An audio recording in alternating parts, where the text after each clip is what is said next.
Hello and welcome दोस्तों। बात करने वाले हैं NCERT first five class 12th के एक नए चैप्टर के बारे में जिसका नाम है द 100 ड्रेसेस। तो इस चैप्टर को जैसा कि टाइटल सजेस्ट, यहाँ पर बात हो रही है 100 ड्रेसेस की और ये फर्स्ट फ्लाइट का चैप्टर नंबर 5 है, द 100 ड्रेसेस। तो इस चैप्टर को पढ़ने के पहले बिफोर यू रीड को हम जरा देखते हैं और समझते हैं कि इसमें क्या लिखा हुआ है।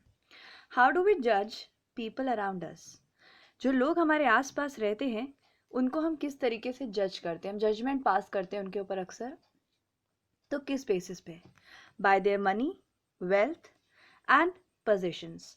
तो हम हमेशा लोगों को इस हिसाब से जज करते हैं कि उनके पास कितना पैसा है, कितना धन है और वो क्या क्या चीज़ें होल्ड करते हैं, कार है कि नहीं है, कपड़े हैं कि नहीं है, इस तरह की चीज़ों से हम लोगों को जज करते हैं। और is there something of more enduring value to look for in a person? पर आपको क्या लगता है कि ये चीज़ ठीक है, या एक इंसान के पास इन मटेरियलिस्टिक चीज़ों के अपार्ट भी कुछ ऐसा होता है जो इससे भी ज़्यादा इम्पॉर्टेंट होता है या नहीं होता? जो भी आपका आंसर है आप मुझे कमेंट करिएगा। फिलहाल हम आगे बढ़ते हैं। This story is a sensitive account of how a poor young girl is judged bye her classmates. तो ये जो स्टोरी है, ये स्टोरी हमको बताती है कि किस तरीके से गरीब, छोटी सी गरीब लड़की को उसके क्लासमेट्स, उसके क्लास के बच्चे जज करते रहे। जिस लड़की की बात हम यहाँ पर करने वाले हैं इसका नाम है वांडा पेट्रोन्स्की। तो वांडा पेट्रोन्स्की एक यंग पॉलिश गर्ल है who goes to school with other American children in American town. तो ये पॉलिश क्यों बोल रहे हैं? क्योंकि पोलैंड की रहने वाली थी, जो कि बाद में माइग्रेट करके शिफ्ट हो गई और अमेरिका में आ गई, और यहाँ पर वो एक अमेरिका के किसी शहर में रहती है और वो वहाँ पर स्कूल में जाती हैं। तो उनके साथ क्या होता है? These other children see Wanda as different in many ways. तो ये बच्चे उस लड़की को अलग समझते हैं क्योंकि वो उनसे अलग है। अलग क्यों है? क्योंकि वो अमेरिकन नहीं है, पोलैंड की है। जैसे कि हमारे इंडिया में कोई बाहर का बच्चा आके रहने लगे या कोई फॉरेनर है तो हम उसे फॉरेनर मानते हैं, वो हम मानते हैं कि हमारी तरह नहीं है। इसी तरीके से अमेरिका में जो बाहर के बच्चे आए, पोलैंड के लोग आए, उनको अलग माना गया। Can you guess how they treat her? क्या आप गेस कर सकते हो कि किस तरीके से उसके साथ बर्ताव किया जाता था? Read the information in the box below. Find out more about this community from the encyclopedia or the internet. तो इंटरनेट से आप थोड़ा सा पॉलिश लोगों के बारे में और पढ़ सकते हैं। फिलहाल यहाँ पर हम एक बहुत इंपॉर्टेंट चीज़ देखने वाले हैं, the polish American community in United states. तो यूएस की बात कर रहे हैं हम। The first Polish immigrants arrived in America in 1608। Immigrants मतलब होते हैं वो लोग जो किसी एक जगह से अपने अपने पर्टिकुलर देश को छोड़कर किसी और जगह पर परमानेंटली सेटल होने के लिए आ गए, है ना। They move to another country for final settlement. तो फाइनली अब वो वहीं रहेंगे, तो अपना देश छोड़ाए, उन्हें कहते हैं इमिग्रेंट्स। तो the first Polish immigrants arrived in America in 1608। तो ये कहानी कहाँ से शुरू हुई? 1608 में, 1608 में, जब पोलैंड के लोग अमेरिका शिफ्ट होने लगे। The largest wave of Polish immigrants occurred in the early 20th century. तो 20th सेंचुरी की स्टार्टिंग में बहुत सारे पोलैंड के लोग इंग्लैंड में आकर बस गए। When more than 1 million Poles migrated to United States, तो 1 मिलियन से ज़्यादा लोग यहाँ पर आके बस चुके थे। The Polish states did not exist at that time. तो उस समय पोलैंड जैसा कोई जगह, शहर, कंट्री नहीं हुआ करता था। And the immigrants were identified according to their country of origin rather than to the ethnicity. तो यहाँ पर उस समय पोलैंड जैसी कोई कंट्री नहीं थी, तो पोलैंड के लोग हर अलग अलग देश में बसे रहते थे, तो उनको उसी तरीके से आइडेंटिफाई किया जाता था, पहचाना जाता था। दे वर आइडेंटिफाइड एज रशियन पोल्स। अगर वो रशिया के रहने वाले पॉलिश लोग हैं, पॉलिश कम्युनिटी के हैं, तो उन्हें रशियन पोल्स कहते थे। अगर जर्मनी में रहने वाले थे तो जर्मन पोल्स कहते थे। ऑस्ट्रिया के रहने वाले थे तो ऑस्ट्रियन पोल्स कहते थे। तो उस तरीके से उनको पोल्स कह के, स्पेशली क्योंकि वो पॉलिश कम्युनिटी के थे, तो वहाँ पे डिनोट किया जाता था। One of the most notable Polish American communities is in Chicago and its suburbs, so the Chicago is sometimes called as the second largest Polish city in the world. तो अगर हम लोग बात करें तो हम ये देखेंगे कि बहुत सारे सबर्ब्स यानी कि बहुत सारे लोग जो हैं पॉलिश के, वो आकर शिकागो में बस गए, इसलिए शिकागो में पॉलिश लोगों की संख्या बहुत ज़्यादा है। Next only to Warsaw the capital of Poland. अगर हम आज भी बात करें ना, तो आज भी जो पोलैंड है वहाँ पर पॉलिश लोग रहते हैं, लेकिन पोलैंड के एक जगह है, कैपिटल है वॉर्सो। वॉर्सो में सबसे ज़्यादा पॉलिश लोग रहते हैं, और इसके बाद दूसरे नंबर पे आता है शिकागो। यानी कि सोचो, शिकागो में इतने सारे पॉलिश लोग रहते हैं, ठीक है, जबकि वो पोलैंड का पार्ट भी नहीं है, राइट। आगे बढ़ते हैं। Polish Americans were sometimes discriminated against in the United States, as were the Irish, Italians and Jews. तो सिर्फ पोलैंड के लोग नहीं, अमेरिका में बसे हुए और भी लोगों को वहाँ पर कहीं ना कहीं डिस्क्रिमिनेट किया जाता है। और वहाँ की बात नहीं है, बेसिकली इस दुनिया में आप कहीं भी जाके कोई बाहरी कहीं बसेगा तो उससे प्रॉब्लम्स आती हैं। According to the United States 2000 census, 667,414 Americans of age 5 years and older reported Polish as the language is spoken at home, which is about 1.4% of the people who speak language other than English, or 0.25% of the US population। तो हमें यहाँ पर सिर्फ ज़्यादा कुछ नहीं बताया जा रहा है, ये बताया जा रहा है कि जब जनगणना हुई, जब लोगों को गिना गया सन 2000 में, तो बहुत सारे वहाँ पर अमेरिका में बहुत सारे पॉलिश लोग पाए गए, राइट। आगे बढ़ते हैं और देखते हैं, हम इस पर्टिकुलर कहानी को शुरू करते हैं। और ये बात हो रही है एक पर्टिकुलर डे की, इसलिए यहाँ पर लिखा हुआ है टुडे। तो जिस दिन की कहानी लिखी गई है उस दिन के बारे में बात हो रही है, टुडे मंडे, आज मंडे है। Wanda Petronski was not in her seat. तो वांडा पेट्रोन्स्की वही लड़की है जो पॉलिश है, और ये लड़की अपनी सीट पर नहीं बैठी हुई है। अब सीट क्यों कह रहे हैं, क्योंकि यहाँ पर सीन चल रहा है क्लास का, यानी कि सभी बच्चे अपनी अपनी क्लास में हैं, स्कूल में हैं, पढ़ रहे हैं, और ये लड़की जो वांडा है वो अपनी सीट पर नहीं बैठी। But nobody, not even Peggy and Madeline, the girls who started all the fun, noticed her absence। तो वहाँ पर सबसे अजीब बात है कि वो अपनी सीट पर नहीं है, और इसके अलावा कोई भी क्लास में इस बात को नोटिस नहीं कर रहा। क्लास के किसी भी बच्चे को इस बात से फ़र्क नहीं पड़ता कि वांडा क्लास में नहीं है, अपनी सीट पर नहीं है। यहाँ तक कि पेगी और मैडलाइन क्लास की दो और लड़कियाँ हैं जो अक्सर इसके साथ छेड़खानी करती हैं, मजाक उड़ाती रहती हैं इसका, वांडा का। आज उन्होंने भी इस बात पर ध्यान नहीं दिया है कि वो आज नहीं आई। Usually Wanda sat in the seat next to the last seat in the last row in the room 13। तो जिस क्लास में वो लोग पढ़ते हैं उसका नंबर है 13th नंबर क्लास में वो लोग बैठते हैं, और उस 13th नंबर क्लास की लास्ट वाली रो की लास्ट सीट में वो लड़की वांडा बैठती है। She sat in the corner of the room where the rough boys who did not make good marks sat। तो वांडा जहाँ पर बैठती है उस जगह पर क्लास के वो लड़के बैठते हैं जो पढ़ने में अच्छे नहीं हैं और बदमाश हैं। The corner of the room where there was most scuffling of feet। अभी scuffling of feet मतलब क्या होता है, जैसे बच्चे नहीं होते, आपने भी क्लास में ऑब्जर्व किया होगा कई बार क्या करते हैं लोग जो हैं अपने पैर खिसकाते खिसकाते जो पैर घसीटते हैं ज़मीन पे, उसकी जो आवाज़ निकालते हैं पैर खिसका के, तो वो स्कफलिंग ऑफ फीट्स की आवाज़ बहुत आती है वहाँ से। मोस्ट रोर्स ऑफ लाफ्टर्स, ज़ोर ज़ोर से हंसने की आवाज़ भी पीछे की उसी जगह से आती है। When anything funny was said and most mud and dirt on the floor. और वहाँ की जो फ्लोर है, पीछे की जो ज़मीन है, वहाँ पर बहुत गंदगी और बहुत डस्ट भी रहती है, क्योंकि वो जो बदमाश बच्चे हैं वो सब बाहर जाते हैं, पैर में मिट्टी लगा के लेके आ जाते हैं और यहीं पर पैर पटकते रहते हैं, तो वहीं पर सारी गंदगी हो जाती है, ठीक है। Wanda did not sit there because she was rough and noisy. तो वांडा वहाँ पर क्यों बैठती है? अब आप भी सोच रहे होंगे कि अगर ये लड़की है तो ये पीछे क्यों बैठती है उन बॉयज़ के आसपास। तो ऐसा नहीं है कि ये जो लड़की वांडा है ये रफ है या बदमाश है या शोर मचाने वाली लड़की है, ऐसा नहीं है। ऑन द कॉन्ट्ररी का मतलब बिल्कुल opposite, she was quiet and rarely said anything at all. अगर हम देखें तो उन लड़कों के बिल्कुल ऑपोजिट है ये बिल्कुल शांत रहती हैं और ये कभी भी किसी भी प्रकार की शोर नहीं करती, कहती भी नहीं है, इनफैक्ट बोलती भी नहीं है ज़्यादा. And nobody had ever heard her laugh out loud, और कभी किसी ने उसको ज़ोर से हंसते हुए नहीं सुना है. Sometimes she twisted her mouth into a crooked sort of smile, but that was all. कभी कभी वो एक स्माइल, अजीब सी स्माइल दे देती हैं, क्रुकेड स्माइल दे देती हैं, लेकिन वो भी बहुत रेयर होता है. ऐसा नहीं होता कि वो हमेशा हंसती रहती है. ठीक है, आगे बढ़ते हैं.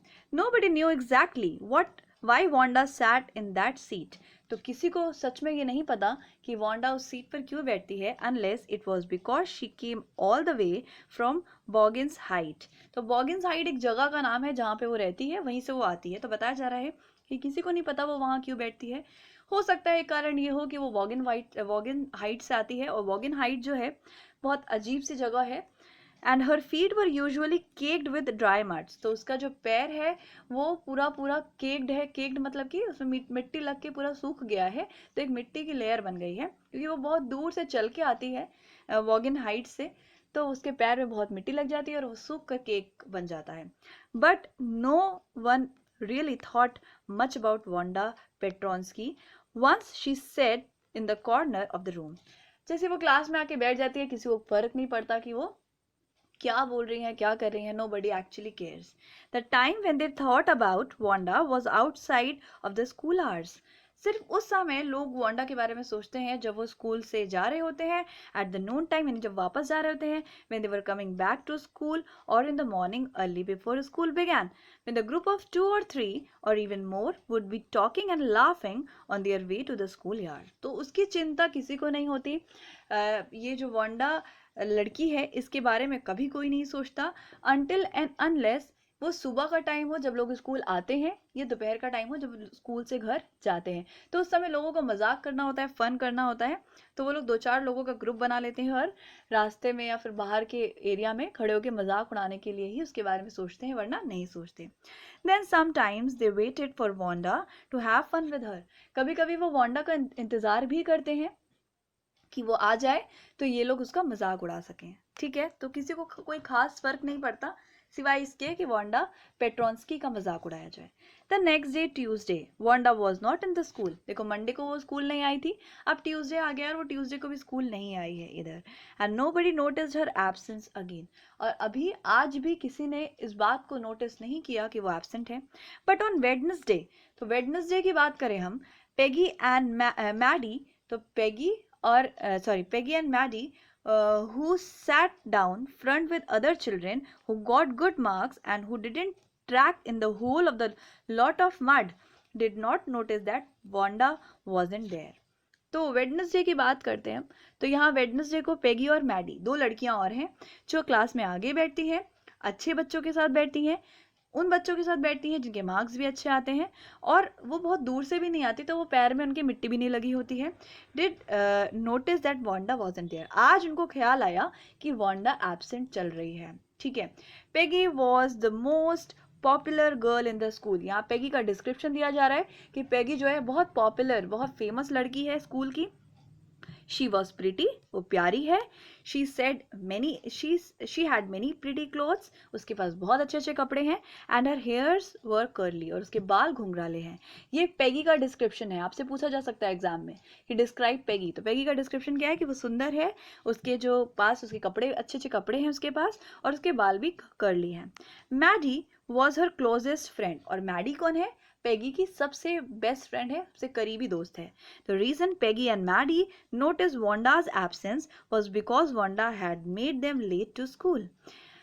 अब क्यों आज उनको उसका ख्याल आया, कैसे पता चला कि वो एब्सेंट चल रही है? क्योंकि वांडा की वजह से आज वो स्कूल में लेट हो गई थी आने में. अब आप सोच रहे होंगे कि वांडा तो आई नहीं, तो वांडा की वजह से स्कूल में आने में लेट कैसे हो गई? तो रीजन मैं बताती हूँ. They had weighted for Wanda. तो वो चाहती थी कि चलो थोड़ा मजाक उड़ाया जाए वांडा का, तो वो वांडा का इंतजार करती रही, to have some fun with her, and she just hadn't come. पर वो आई नहीं. ये लोग बाहर खड़े होकर सुबह उसका वेट करती रही कि वो आएगी तो उसका मजाक उड़ाएंगे, पर वो आई नहीं. They often waited for Wanda Petronski to have fun with her. वो अक्सर उसका इंतजार किया करती थी उसका मजाक उड़ाने के लिए, लेकिन उस दिन वो आई ही नहीं और वो उस चक्कर में लेट हो गई दोनों लड़कियां. Wanda Petronsky, most of the children in the room 13 didn't have name like that. तो अब इस नाम पे फोकस किया जा रहा है, वांडा पेट्रोंस्की। उस रूम में बैठने वाले जितने भी बच्चे थे उनका नाम ऐसा नहीं था, क्योंकि वो सब अमेरिकन थे, उनका नाम दूसरा था। लेकिन ये पॉलिश है, पॉलिश साइड में दूसरे नाम होते हैं, जैसे हमारे इंडिया में दूसरे टाइप के नाम होते हैं। भाई आप अमेरिका चले जाइए, दूसरे टाइप के नाम मिलेंगे। आप नेपाल चले जाइए, वहाँ दूसरे टाइप के नाम मिलेंगे। तो हर जगह का, हर पर्टिकुलर एरिया के एक अलग अलग सिनेरियोज होता है, ट्रेडिशन होता है, और उसी हिसाब से वहाँ के नाम भी होते हैं ना। They had names easy to say. तो ये लोग क्या बता रहे हैं कि नाम, इस क्लास के सभी बच्चों के नाम आसान है बोलने में, like Thomas, Smith, Allen. There was one boy named Bounce Willy. तो क्लास में एक लड़का है बाउंस विली, उसका नाम थोड़ा अजीब है, bounce, and people thought that was funny. तो लोगों को लगता है कि बाउंस विली, बाउंस कैसा नाम है ये, तो वो उनको फनी लगता है नाम, but not funny in the same way that Petronski was. पर पेट्रोंस्की जो नाम है ये कुछ ज़्यादा ही फनी नेम है इन बच्चों के according.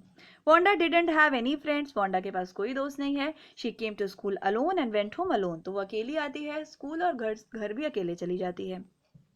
She always wore a faded blue dress that didn't hang right. तो वो हमेशा एक ही कपड़ा पहन के आती है स्कूल में, वो भी फेड, थोड़ा सा कलर उसका उतर गया है कलर, और ब्लू कलर की कोई ड्रेस पहन के वो स्कूल आती है, जो कि उसके बॉडी पे सही फिट नहीं होती, हो सकता है वो ज़्यादा पतली होगी इस कारण।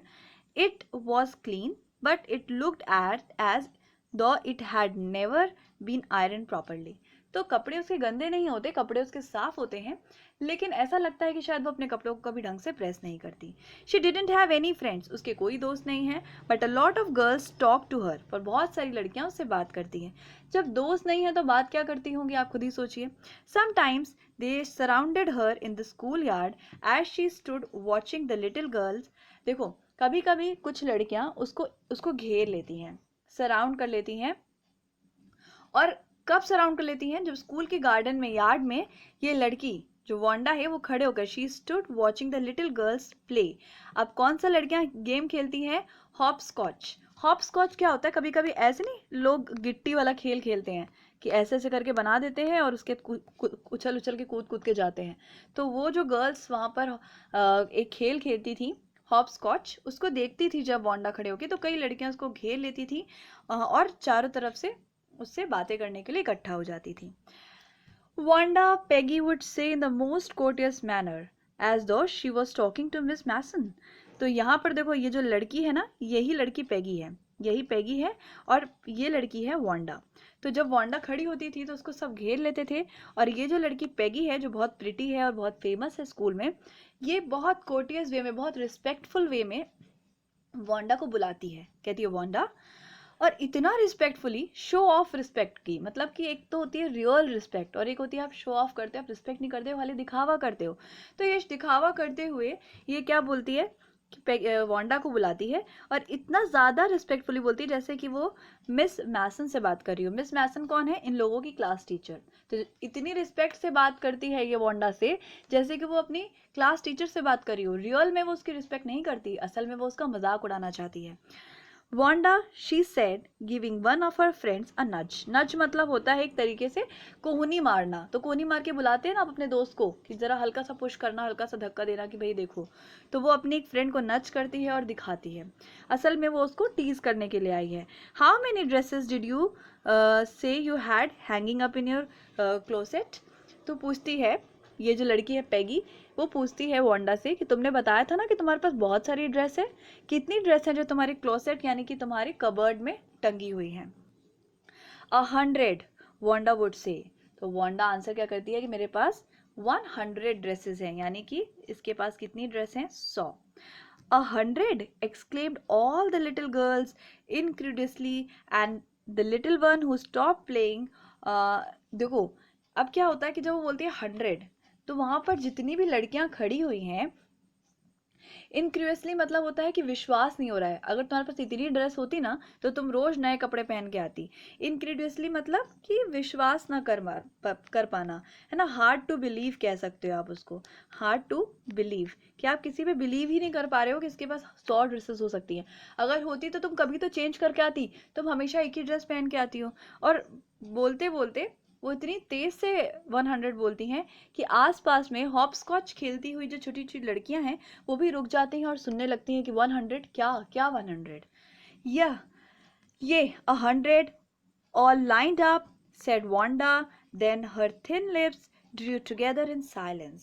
तो वो बोलती है कि ये बोलते हैं ये, तो बोलती है हाँ मेरे पास 100 ड्रेस है और सब लाइन से लगी हुई है मेरे कबर्ड में, और ये बोलकर वो एकदम चुप हो जाती है, साइलेंट हो जाती है. What are they like? All silk? I bet, said Peggy. अब पैगी उसका फिर मजाक उड़ा रही है, पूछती है कि कैसी हैं वो, सारी सिल्क की होंगी जरूर, मैं शर्त लगा सकती हूँ. तो बोलती है ये ऑल सिल्क ऑल कलर्स, तो बोलती है कि हाँ सभी सिल्क की हैं और सब अलग अलग कलर्स की हैं. वेलवेट टू, तो बोलती है यस वेलवेट टू. तो वो पूछती है वेलवेट के भी कपड़े होंगे तुम्हारे पास? वेलवेट तो सॉफ्ट कपड़ा होता है, फैब्रिक होता है एक तरीके का. 100 ड्रेसेस वांडा वुड रिपीट स्टोलिडी. अब देखो यहाँ पर वो फिर से बता रही है, स्टोलिडली मतलब होता है, स्टोलिडली का मतलब होता है नॉट शोइंग अ फीलिंग. स्टोलिडली मतलब कि एक तरीके से आप अपनी फीलिंग्स नहीं दिखाना चाह रहे हो, अगर आपको अच्छा लग रहा है या बुरा लग रहा है आप इसको शो नहीं करना चाहते, तो आप यहाँ पर लिख सकते हो कि not showing feelings, not show, to not show feelings. तो फीलिंग्स जो है नहीं दिखाते हुए वो जो है फिर से रिपीट करती है कि हाँ मेरे पास 100 ड्रेस है. All lined up in my closet, तो मेरे पास सब मेरे कबर्ड में लाइन से लगी हुई हैं.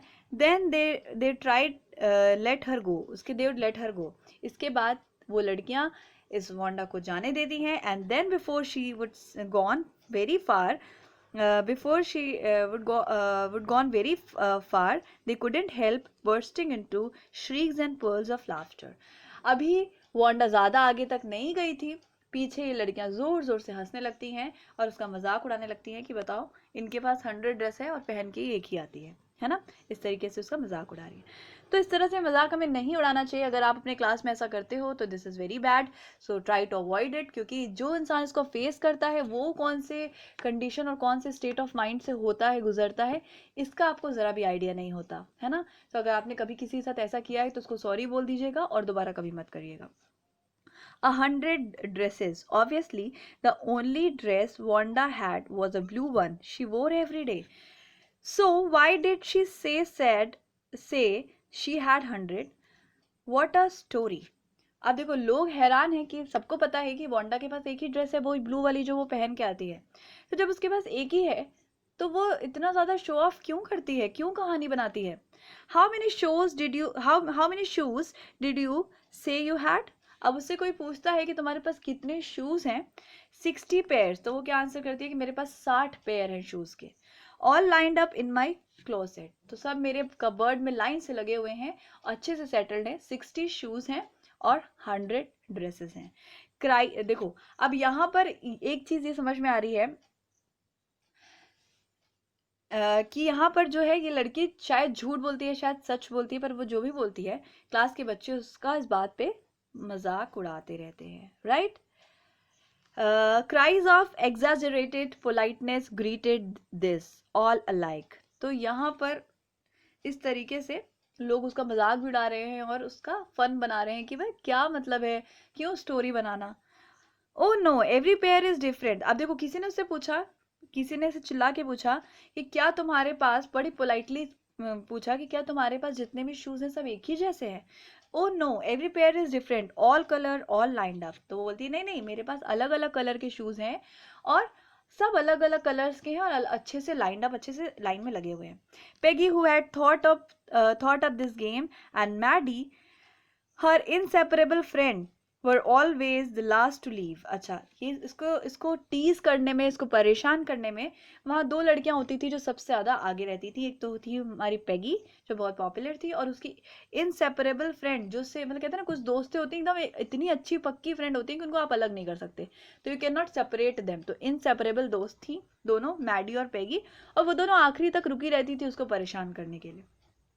Finally Wanda would move up the street, her eyes dull and her mouth closed. तो फाइनली वांडा जो है स्ट्रीट की ओर बढ़ती थी और इस मजाक के बाद उसकी आंखें डल हो जाती थी और उसका मुंह एकदम साइलेंट हो जाता था, वो कुछ बोलती नहीं थी. हिचिंग हर लेफ्ट शोल्डर. अब देखो हिचिंग का मतलब होता है एक तरीके से अपना एक कंधा ऊपर उठाती थी थोड़ा सा नॉर्मल फील करने के लिए. Every now and then in the funny way she had finish the walking to the school alone. और हर समय टाइम टाइम पर वो अपने कंधे को ऊपर उठाया करती थी, शोल्डर को, और उसके बाद वो फनी वे में चलते हुए आगे बढ़ जाती थी. कौन? वांडा. ठीक है, आगे बढ़ते हैं। Peggy was not really cruel. तो यहाँ पर जो लड़की पेगी है जो मजाक उड़ाती है उसके बारे में बताया जा रहा है कि वो इतनी बुरी नहीं है, इतनी क्रूअल नहीं है, इतना खराब नहीं है उसका दिल। She protected small children from bullies. वो अक्सर छोटे बच्चों को बुलीज से बचाती है। बुलीज क्या होता है? बुलीज मतलब जब कोई पावरफुल व्यक्ति, जब कोई ऐसा व्यक्ति जो पावरफुल है ना, वो अगर पावरफुल व्यक्ति किसी वीक के ऊपर अपनी हुकूमत दिखाने की कोशिश करे और उसको जो है डराने की कोशिश करे, उसे कहते हैं बुली। तो जनरली बड़े लोग छोटे बच्चों को ऊपर बुली करते हैं। तो पेगी जो है हमेशा छोटे बच्चों को बुली से, हर इंसान से बचाती थी जो उनको डराने की कोशिश करता था। And she cried for hours if she saw animal mistreated. और अगर कोई किसी एनिमल को चोट पहुंचाता था, दुख देता था, तो पेगी को इतना बुरा लगता था कि वो घंटों रोती रहती थी। If anybody had said to her don't you think that this is cruel way to treat Wanda. और अगर कोई उससे बोलता था तुम्हें नहीं लगता कि तुम जिस तरह वांडा के को ट्रीट करती हो वो एक बहुत बेकार तरीका है इसको ट्रीट करने का, she would have been very surprise. तो वो सरप्राइज हो जाती थी। Cruel? Why did the girl say that she had 100 dresses? तो मैं कहाँ क्रूअल हूँ, मैं तो उससे सिर्फ पूछती हूँ और वो मुझे बताती है कि मेरे पास 100 ड्रेस है। एनीबडी को टेल दैट वॉज अ लाई। कोई भी बता सकता है कि वो झूठ बोलती है। Why did she want to lie? तो उसे झूठ बोलने का ही रास्ता क्यों चुना? क्योंकि वो झूठ बोलती है, इसलिए मैं उससे बार बार पूछती हूँ। And she wasn't just an ordinary person else, Y did she have a name like that? और उसको, जो पेगी है, उसको एक चीज ये भी अजीब लगती है कि इसका नाम कैसा है, अजीब सा, है ना। हम लोगों का नाम दूसरे तरीके का है, इसका इतना अजीब सा नाम है पेट्रॉन्स्की, ये कैसा नाम होता है? वो एक नॉर्मल लड़की नहीं है, वो हमारे बीच की नहीं है, तो हम उसका मजाक उड़ाते हैं। Anyway they never made her cry. पर उसने, उन लोगों ने कभी उसको इतना परेशान नहीं किया कि उसको रुला दें, कभी रुलाया नहीं उसको। As for Maddie, this business of asking Wanda every day how many dresses and how many hats, how many this and that she had was bothering her. पर जो उसकी दूसरी फ्रेंड है जिसका नाम है मैडी, मैडी जो है, जो कि पेगी की इनसेपरेबल दोस्त है, पक्की वाली फ्रेंड है, उसको ना ये चीज़ पसंद नहीं आती। उसको ये चीज़ बहुत बुरी लगती है कि इस तरीके से आप किसी से ये पूछो कि तुम्हारे पास कितने कपड़े हैं, कितने हैट हैं, कितना ये है, कितना वो है। मतलब ये चीज़ बॉदरिंग है। बॉदरिंग मतलब कि डिस्टर्बिंग है, और ये चीज़ उसको डिस्टर्ब करती है। किसको? मैडी को भी डिस्टर्ब करती है। Maddie was poor herself. क्यों बुरा लगता है इसको? क्योंकि मैडी खुद अपने में एक गरीब लड़की है। शी यूजली वोर somebody's hand me down clothes. Hand me down clothes का मतलब सेकेंड हैंड क्लॉथ्स। जैसे होता है ना, कभी कभी कुछ लोग अपने पुराने कपड़े डोनेट कर देते हैं, तो ये क्या करती है मैडी, दूसरों के उधार लिए हुए कपड़े पहनती है, डोनेटेड कपड़े पहनती है। Thank goodness she didn't live up on Boggins Height और हैव अ फनी नेम। अब वो भगवान से थैंक यू कहती है कि हे भगवान, अच्छा हुआ कि मैं बॉगिन्स हाइट में नहीं रहती जहाँ पर वांडा रहती है, और अच्छा हुआ मेरा कोई अजीब सा नाम नहीं है। क्यों वो ये सब चीज़ें सोच रही है? क्योंकि जैसे बाकी लोग वांडा का मजाक उड़ाते हैं, उसी तरीके से पेगी को डर, ये मैडी को डर है कि लोग उसका भी मजाक उड़ा सकते हैं। Sometimes when Peggy was asking Wanda those questions in the मॉकिंग polite voice. मॉकिंग का मतलब होता है मजाक उड़ाना, नकल उतारना या मजाक उड़ाना।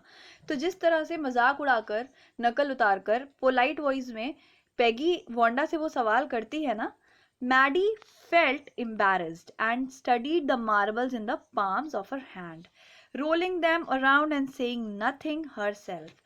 तो जब भी उससे सवाल किया जाता है कि तुम्हारे पास कितनी ड्रेस है, कितनी हैट है, ये सारे सवाल, तो मैडी को बहुत बुरा लगता है, क्योंकि वो खुद एक गरीब लड़की है और उसको डर लगता है कि इस तरीके का बर्ताव आज जरूर वांडा के साथ हो रहा है, लेकिन हो सकता है कि कल कभी मेरे साथ भी हो जाए। तो वो इस चीज़ों में कम पार्टिसिपेट करने के लिए अपने हाथ में वो कुछ मार्बल्स, जो छोटे छोटे पत्थर नहीं लोग उठा लेते हैं बच्चे नीचे जमीन वमीन से, वो मार्बल पकड़ी रहती है और उसे पढ़ने की कोशिश करती है, उसे घुमाने की कोशिश करती है, लेकिन वो जो है ज़्यादा पार्टिसिपेट नहीं करती Maddie. Not that she felt sorry for Wanda.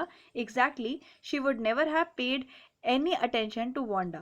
अब उसको इस बात से बुरा भी नहीं लगता कि अगर उसके पास ड्रेस नहीं है या है, उससे कोई फर्क नहीं पड़ता, क्योंकि उसने कभी इतना ज़्यादा इस बात पे ध्यान ही नहीं दिया। If Peggy hadn't invented the dress game, but suppose Peggy and all others started in on her next, she wasn't a poor as Wanda perhaps. Basically देखो, वो कह रही है कि मैडी ने कभी इस बात पे ध्यान नहीं दिया कि उसके पास कितनी ड्रेस है क्या नहीं है।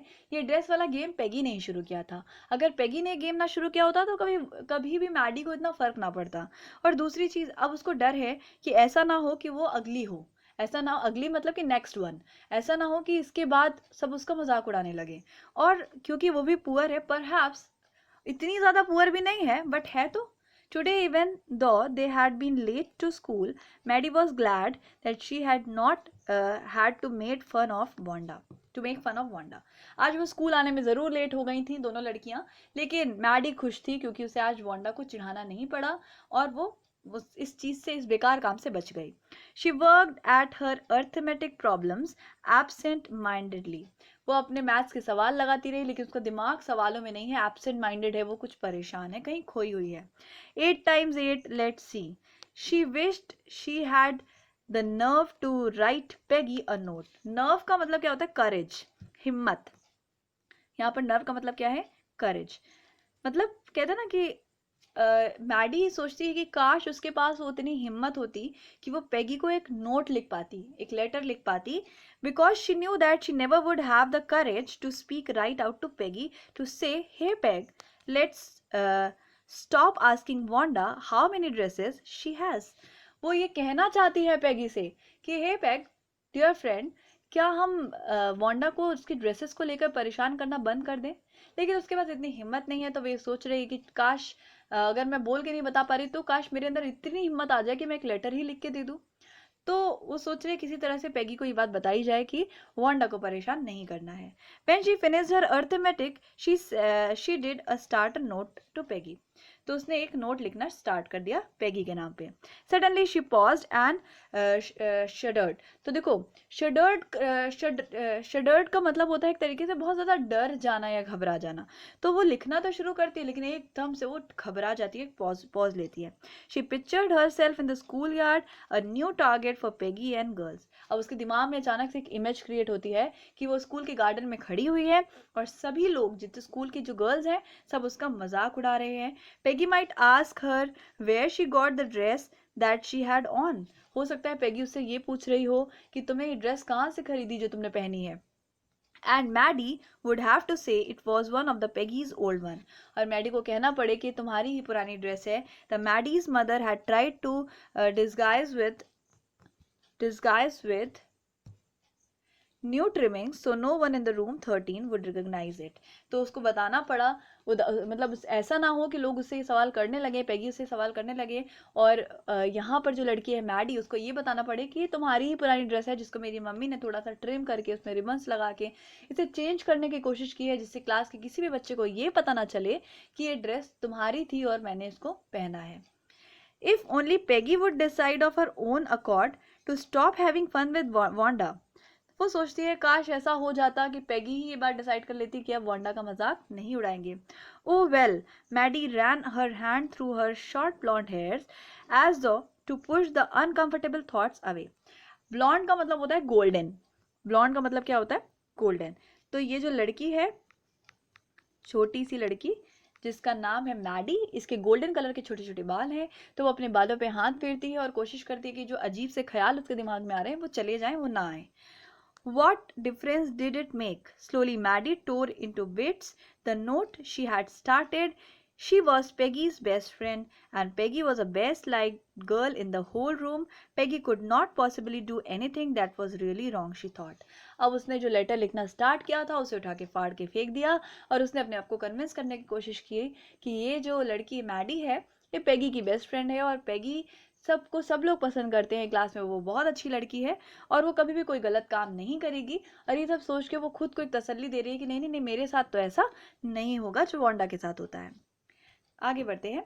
As for Wanda, she was just some girl who lived up on वॉगिन Height and stood alone in the school. तो वांडा की बात करें तो वो एक दूसरी तरह की लड़की है जो वॉगिन हाइट में रहती है और अकेली है स्कूल में। She scarcely ever said anything to anybody, और किसी से बात भी नहीं करती।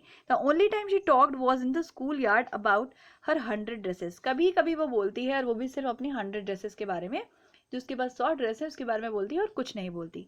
Maddie remembered her telling about one of her dresses pale blue with coloured trimmings. तो अब मैडी उसके बारे में सोच रही है कि उसने एक बार एक ड्रेस के बारे में बताया था, ब्लू कलर की ड्रेस के बारे में। And she remembered another that was brilliant jungle green with red sash.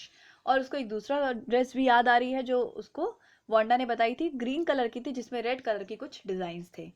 You would look like a Christmas tree in that, the girls had said in pretended admiration.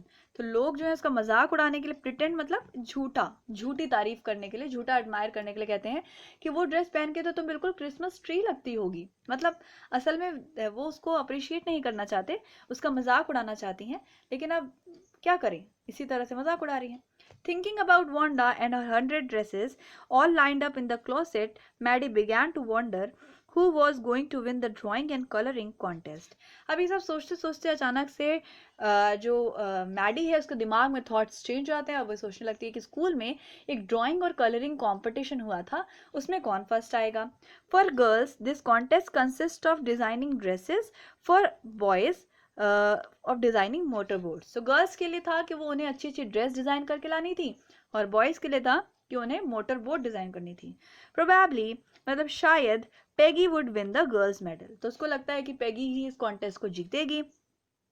Peggy drew better than anyone else in the room, क्योंकि Peggy class में सबसे अच्छी drawing करती है। At least that's what everybody thought, क्योंकि सबको यही भी लगता भी है। She could copy a picture in a magazine और some film star head so that you could almost tell who it was. वो इतना अच्छा कॉपी करती है मैगजीन या किसी फिल्म स्टार को कि आप उसको देखकर पहचान जाओ। मतलब ड्राइंग वही अच्छी होती है ना कि आप किसी ने कुछ बनाया और आप पहचान गए कि किसकी पेंटिंग है। Oh Maddie was sure Peggy would win. तो मैडी जो थी इस बात को लेकर श्योर थी कि पेगी ही जीतेगी। Well tomorrow the teacher was going to announce the winners then they would know. तो बोलती है कि अब क्या कर सकते हैं, कल जब टीचर रिजल्ट अनाउंस करेगी तो हमें खुद ही पता चल जाएगा, है ना। आगे बढ़ते हैं। The next day it was drizzling. Drizzling का मतलब होता है हल्की सी बारिश, है ना। तो रेन हो रही है लेकिन it was not raining heavily, है ना। तो लाइटली रेन हो रही है। रेन बहुत लाइट वे में अगर होती हो तो उसे बोलते हैं drizzling. The next day it was drizzling. Maddie and Peggy hurried to school. Maggie और पेगी और मैडी जो है जल्दी जल्दी दौड़ के स्कूल आ रहे हैं। दोनों ने पेगी के अम्ब्रेला को लगाया हुआ है। Naturally on the day like this they didn't wait for Wanda. और आज जैसे दिन जब बारिश हो रही है वो अगर वेट करेंगे वांडा को तो वो भीग जाएंगे, इसलिए वो वांडा का वेट नहीं करती। On the corner of the Oliver street. तो वो वेट कहाँ पर करती थी हमेशा वांडा का, ऑलिवर स्ट्रीट के कोने पे, पर आज वो नहीं कर पाएंगी। The street that far far away under the railroad tracks and up the hill led to the वॉगिंग height any ways they weren't taking a chance to being late today because today was important. तो वो बताते हैं कि उस जगह पर, particular जगह पर वो वांडा का वेट करती थी, लेकिन आज वो उसका वेट नहीं करेंगे क्योंकि आज का दिन खास है। क्यों खास है? क्योंकि आज ड्राइंग कंपटीशन का रिजल्ट आने वाला है, राइट।